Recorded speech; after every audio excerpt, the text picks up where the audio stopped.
اپنے مسائل کو حل کرنے کے لیے سبسکرائب کریں آپ کے مسائل کا حل۔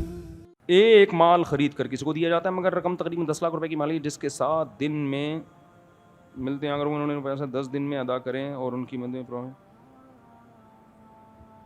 60 دن میں ملتے ہیں۔ دیکھو قسطوں پہ چیز ہمیشہ مہنگی ہوتی ہے، یہ سود نہیں ہے۔ کیش پہ ہمیشہ سستی ہوتی ہے، قسطوں پہ ہمیشہ مہنگی ہوتی ہے۔ وہ اس لیے مہنگی کر کے بیچ رہا ہے کہ بھائی آپ مجھے کوئی فیور تو دو نا، اگر آپ لیٹ دیر سے پیسے دو گے تو یہ بالکل جائز ہے، کہیں سے بھی یہ سود نہیں ہے۔ سود جب بنے گا جب آپ کسٹمر کو یہ آفر کرو کہ یہ چیز قسطوں پہ کیش پہ 100 روپے کی اور قسطوں پہ 150 روپے کی، اب آپ کو اختیار ہے، آپ گھر چلے جاؤ، کل پیسے لائے تو 100 روپے دے دینا، لیٹ لے کر آئے تو 150 دے دینا، یہ حرام اور ناجائز ہے۔ اسی مجلس میں آپ کو طے کرنا پڑے گا 100 والی قیمت پہ لے رہے ہو یا 150 والی قیمت پہ لے رہے ہو، پھر جو قیمت ڈن ہو گئی اس میں اب چینجنگ نہیں ہو سکتی۔ آپ گھڑی بیچ رہے ہو، آپ کہہ سکتے ہو بھائی یہ گھڑی کیش پہ 5000 روپے کی ہے، قسطوں پہ 10,000 روپے کی ہے اور قسطیں ہیں 1 سال کی فار ایگزامپل۔ اسی وقت وہ کہ ٹھیک ہے میں جو ہوں سودا تو پکا ہو گیا، لیکن میں کل اگر 5000 لے آیا تو 5000 لے لینا، نہیں لایا تو پھر 10,000۔ یہ حرام ہے بھائی۔ ابھی بتاؤ، یا تو سودا ڈن ہی نہ کرو، ڈن ہے تو پھر 5 ہے یا 10 ہے، ابھی بتاؤ۔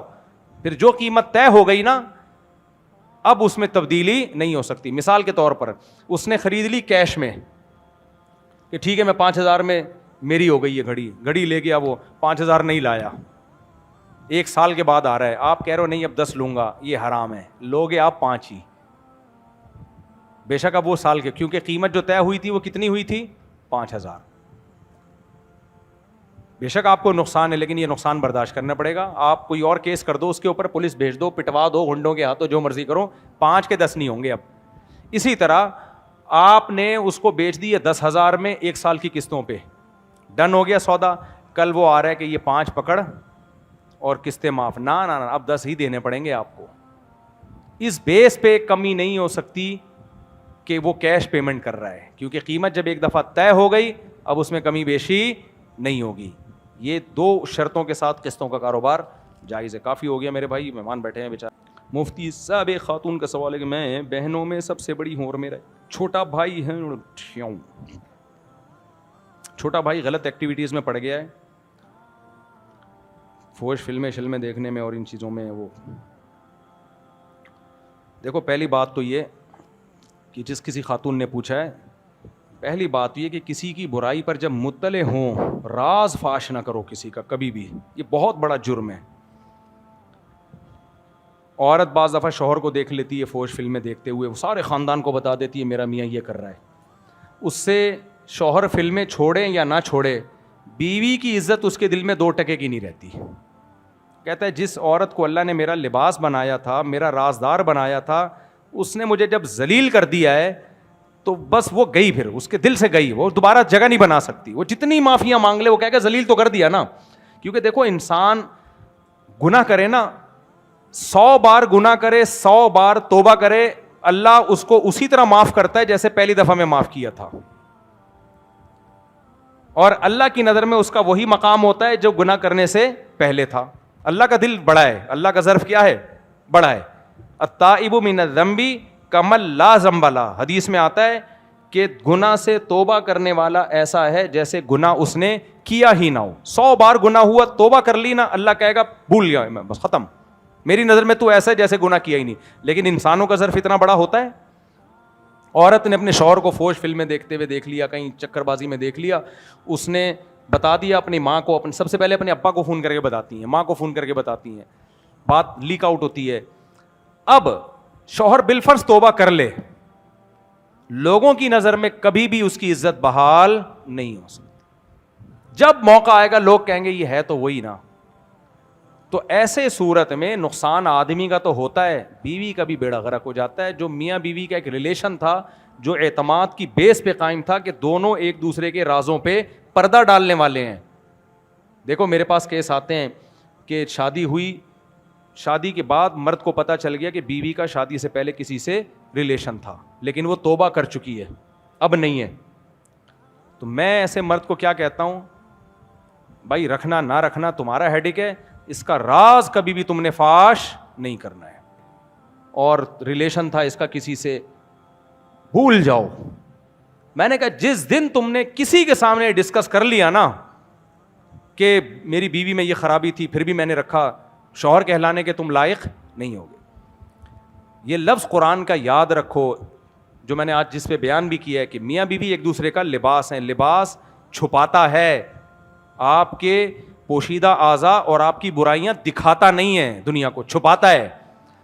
تو ایک دوسرے کے کسی جرم پہ اگر میاں بیوی مطلع ہو گئے ہیں, بھائی آپ میاں بیوی ہو, آپ کا کام ہے اس پہ پردے ڈالو. یہ بہت بڑا جرم ہے. مجھے جب پہلے میں کالیں سنا کرتا تھا یہاں, بہت خواتین اس طرح کال میرے میاں کو, میں نے بھائی آپ پھر اب بتا رہی ہیں میرے میاں کا نام یہ آپ کے بیان میں بھی آتا ہے, مجھے کیوں بتا رہی ہو یار, تیرے میاں کا نام کیا ہے بیان میں, وہیں اسٹاپ کر دیتا ہوں. آپ کے بیان میں بھی آتا ہے یار, میں پرانی بات ہے, آپ میں سے کوئی گھبرانے کی کوشش نہ کرے. تو بعض دفعہ یہ ہوتا ہے وہ ہے نا چوڑ کی داڑھی میں تنکا, تو ہر آدمی اپنی داڑھی چیک کر کے دیکھ رہا ہے. تو بھائی جو چور نہیں ہے تو اس کو کوئی کیا ہوگا, آپ میں سے کوئی بھی ایسا نہیں ہے, بے فکر نہیں. یہ 15-20 سال پرانی بات ہے. اس وقت میرے آڈیو بیانات ہوتے تھے, ویڈیو ہوتے بھی نہیں تھے. تو آپ سب سے پہلے آپ نے گھبرانا نہیں. خیر, تو میں نہیں پوچھتا تھا کہ مجھے بتاؤ کون ہے, بیان میں کہاں بیٹھتا ہے, میں اسے سمجھاؤں گا. بھائی نہیں, وہ میں تو پورا ایڈریس نکلوا سکتا تھا, لیکن نہیں, مجھے نہیں بتاؤ بھائی. میں چاہتا ہوں جو لوگ میرے بیان میں آ رہے ہیں ان کی خامیوں پر میں مطلع نہ ہوں. میں یہی سمجھوں یہ سب مجھ سے اچھے ہیں بھائی. لیکن مجھے اس عورت پہ بڑا غصہ آتا تھا, ان کو میں ڈانٹتا بھی تھا کہ آپ کیوں اپنے شوہر کا راز میرے سامنے فاش کر رہی ہو. شوہر کو اگر کہیں سے بھی پتا چل گیا, وہ کہے گا یار مفتی صاحب کو میرے بارے میں بتا دیا, تو میری کیا عزت رہے گی اب. تو اس لیے میرے بھائی اللہ کا ظرف بہت بڑا ہے, انسانوں کا ظرف چھوٹا ہے. تو جس خاتون نے پوچھا ہے میرا چھوٹا بھائی کسی غلط ایکٹیویٹی میں ہے, سب سے پہلے وہ اپنے بھائی کا خیال رکھیں, اس کا راز قیامت تک کسی کے سامنے فاش نہ کریں, زبان کو سی دیں, اسے خود تنبیہ کریں, محبت سے الگ سے سمجھائیں. ڈرانے کے لیے کہہ دیں میں ابا کو شکایت لگاؤں گی, ڈرانے کے لیے. اور پھر تبلیغ والوں سے رابطہ کریں, علماء سے رابطہ کریں. بہت ہی زیادہ اگر خطرناک حد تک بات جا رہی ہے, نہیں چھوٹ رہا, تو صرف باپ کو بتایا جا سکتا ہے, بشرطے کہ باپ کے بارے میں یقینوں کے کسی اور کو نہیں بتائے گا. وہ ابا بھی مارکیٹ میں آج کل ایسے آ رہے ہیں کہ ان کو یہ نہیں پتا کہ بھائی تمہاری اولاد عزت ہوگی تو تمہاری بھی عزت ہوگی. ابا اپنے بیٹے کی برائیاں دوسروں کے سامنے کر رہا ہوتا ہے, میرا بیٹا یہ ہے, میرا بیٹا یہ. ابے تو اپنے بچے کو ذلیل کر رہا ہے, تو لوگ تو تجھے کہیں گے دیکھ اس کا کمینے کا باپ آ رہا ہے, یہی کہیں گے نا. تو تیری کیا عزت رہے گی یار. یہ بھی باپ بھی انسان کا بچہ ہو, ابا بھی اگر نیک شریف ہیں تو پھر صرف ابا کو بتا دیا جائے, وہ بھی جب خطرناک حد تک معاملہ پہنچ جائے. یہاں تک کہ علماء نے لکھا ہے کہ اپنے پیر و مرشد جس سے آپ کا اصلاحی تعلق ہے اس کو بھی اپنے گناہ اس وقت تک نہ بتاؤ جب تک آپ کو یقین نہ ہو جائے کہ اب میرے بس میں چھوڑنا نہیں ہے. جب تک میں اپنے مینٹور کو نہیں بتاؤں گا یہ گناہ چھوٹے گا نہیں. اس کنڈیشن میں آنے کے بعد مجبوری ہے پھر بتاؤ. بیماری جب اس خطرناک حد تک پہنچ جائے کہ اب بتائے بغیر علاج نہیں ہو رہا, پھر تو مجبوری ہے نا, ورنہ اس کو بھی نہ بتاؤ. تو انسان اپنے عیب بھی چھپائے, دوسروں کے عیب بھی چھپائے, کیونکہ انسانوں کا ظرف چھوٹا ہے, اللہ کی ذات بہت بڑی ہے.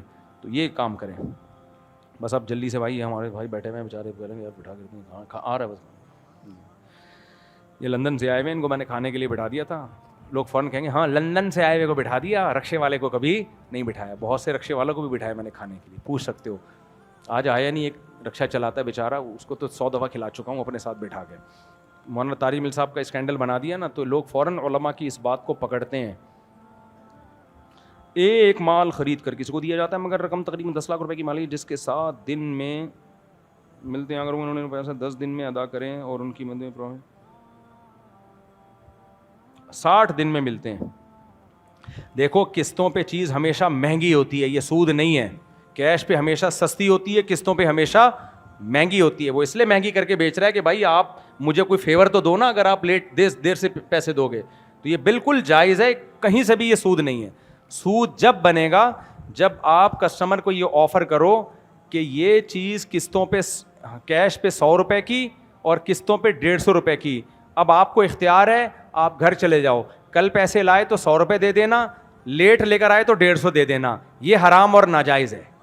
اسی مجلس میں آپ کو طے کرنا پڑے گا 100 والی قیمت پہ لے رہے ہو یا 150 والی قیمت پہ لے رہے ہو. پھر جو قیمت ڈن ہو گئی اس میں اب چینجنگ نہیں ہو سکتی. آپ گھڑی بیچ رہے ہو, آپ کہہ سکتے ہو بھائی یہ گھڑی کیش پہ 5,000 روپے کی ہے, قسطوں پہ 10,000 روپے کی ہے, اور قسطیں ہیں 1 سال کی فار ایگزامپل.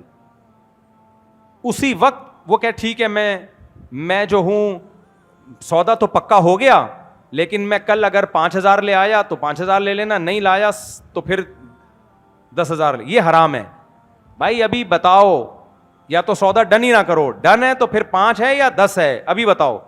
پھر جو قیمت طے ہو گئی نا, اب اس میں تبدیلی نہیں ہو سکتی. مثال کے طور پر اس نے خرید لی کیش میں کہ ٹھیک ہے میں 5,000 میں میری ہو گئی ہے گھڑی لے گیا, وہ 5,000 نہیں لایا, 1 سال کے بعد آ رہا ہے, آپ کہہ رہے ہو نہیں اب 10 لوں گا, یہ حرام ہے. لوگے آپ 5 ہی, بے شک اب وہ سال کے, کیونکہ قیمت جو طے ہوئی تھی وہ کتنی ہوئی تھی, 5,000. بے شک آپ کو نقصان ہے, لیکن یہ نقصان برداشت کرنا پڑے گا. آپ کوئی اور کیس کر دو اس کے اوپر, پولیس بھیج دو, پٹوا دو گنڈوں کے ہاتھوں, جو مرضی کرو, 5 کے 10 نہیں ہوں گے اب. اسی طرح آپ نے اس کو بیچ دی ہے 10,000 میں 1 سال کی قسطوں پہ, ڈن ہو گیا سودا. کل وہ آ رہا ہے کہ یہ 5 پکڑ اور قسطیں معاف, نہ اب 10 ہی دینے پڑیں گے آپ کو. اس بیس پہ کمی نہیں ہو سکتی کہ وہ کیش پیمنٹ کر رہا ہے, کیونکہ قیمت جب ایک دفعہ طے ہو گئی اب اس میں کمی بیشی نہیں ہوگی. یہ 2 شرطوں کے ساتھ قسطوں کا کاروبار جائز ہے. کافی ہو گیا میرے بھائی, مہمان بیٹھے ہیں بیچارے.